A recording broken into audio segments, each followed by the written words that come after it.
Hi everyone, welcome.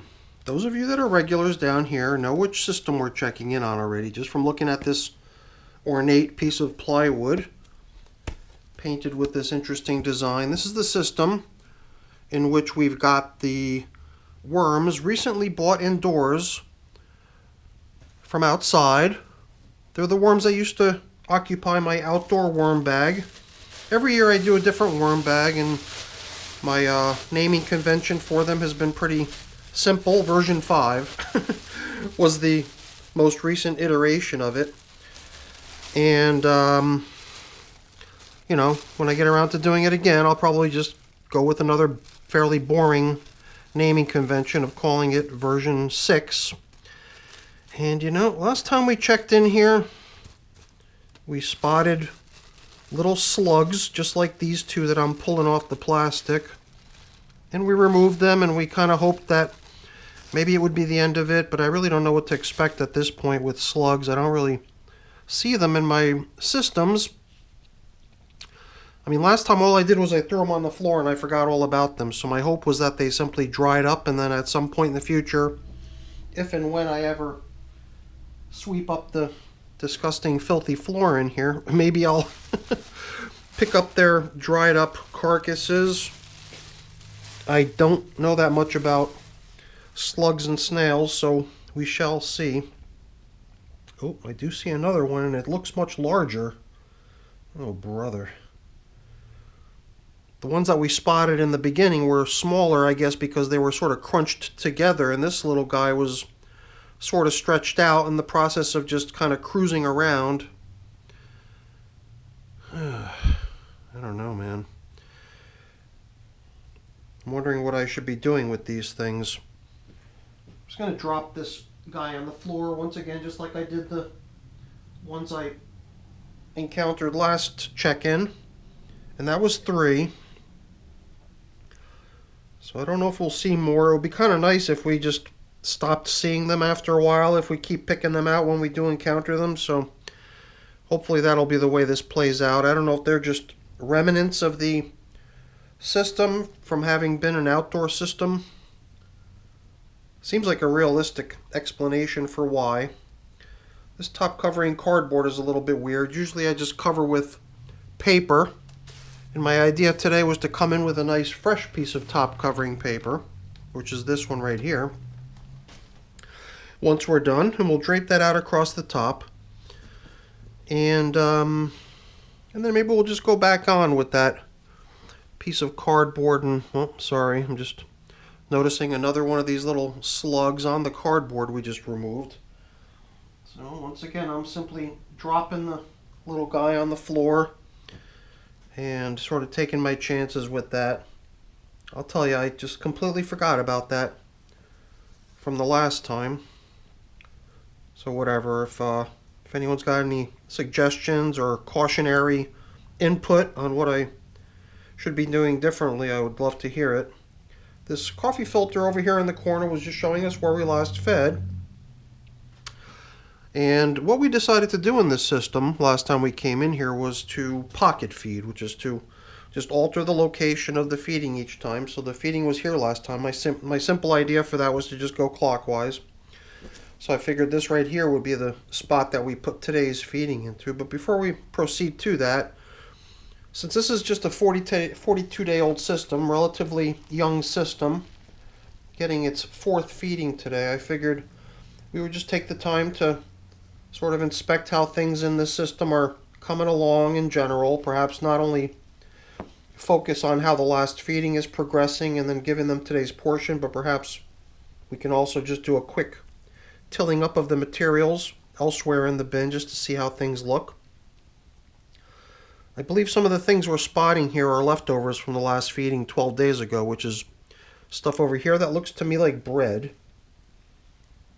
I do remember breezing through kind of quickly earlier today the video from last time, just to refresh my memory on the types of foods that were placed into the feeding zone here last time, 12 days ago. And I do recall us having a large piece of newspaper covering the top, which was kind of circular in shape, because it was the old circularly shaped top covering newspaper from the outdoor worm bag, and I believe that that's what some of this over here is, placed into the feeding zone as supplementary bedding. I think I remember there being a banana peel, and I see leftovers of that right here. As I recall, there was also cabbage and lettuce, and maybe some other random stuff thrown in there. Here's more of the banana peel. And the worms are certainly working down the leftovers.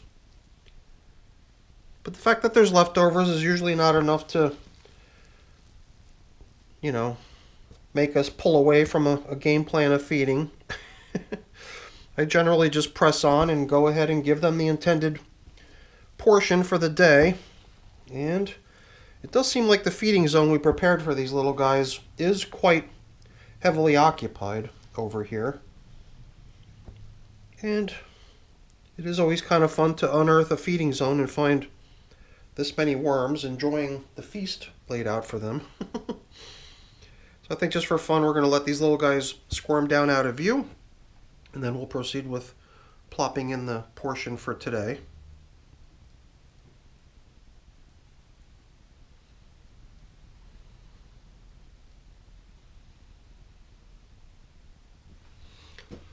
Alright, I think I'm all set now. I had almost everything set up over here for this feeding, but I did notice that I had forgotten to bring out my prepared bedding supply.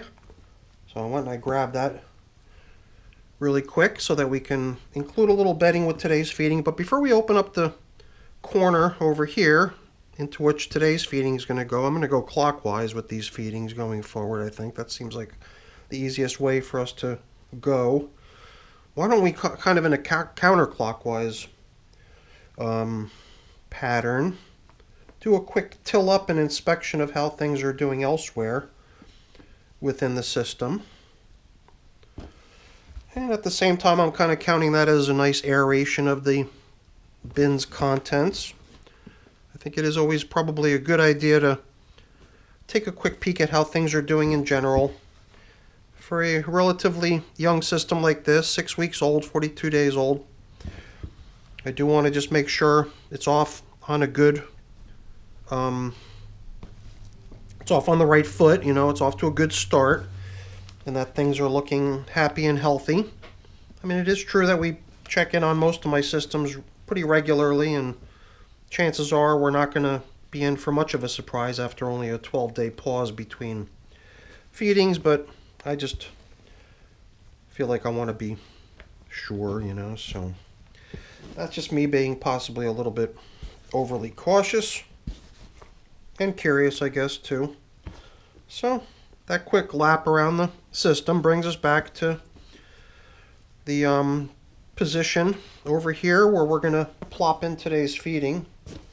Always fun to have these big mounds of worms hanging out. And I'm just opening up a pretty good size hole here into which we could position today's feeding. Luckily, they don't have to go far from the current feeding zone to make their way over to where we're going to be feeding today. Now, I've got a replacement feeding zone indicator, which means I've got a replacement coffee filter that we can plop in to enable this old one here to go in as supplementary bedding as well. But before we proceed with using that and bringing in the food supply, I'm just going to grab myself a nice handful of my prepared bedding and throw it in here, onto which we can bring today's foods. And most of it is right here in this big pile of potato peels, which I'm kind of spreading out. And there's a couple pieces of lime. Everything here came out of my freezer not too long ago. I think we only need one of these. I'll set this other one aside. And besides the potato peels, you can see there's a banana peel, there's some strawberry. In here I've got this little piece of paper towel on which I was attempting to germinate pepper seeds, which didn't really work out, unfortunately, so that's also going in as a slightly tiny but still hopefully useful piece of supplementary bedding for the worms. And then on top of all that, a piece of paper that used to served the function of feeding zone indicator, but is now getting upgraded to be supplementary bedding down within our feeding zone so that the wormies can enjoy that along with the other bedding they just got. And I think that pretty much covers all the bases. Nope, you know, if I had already put coverings on here, then it would be too late, but the fact that I've started backfilling the feeding zone means I can still recover from my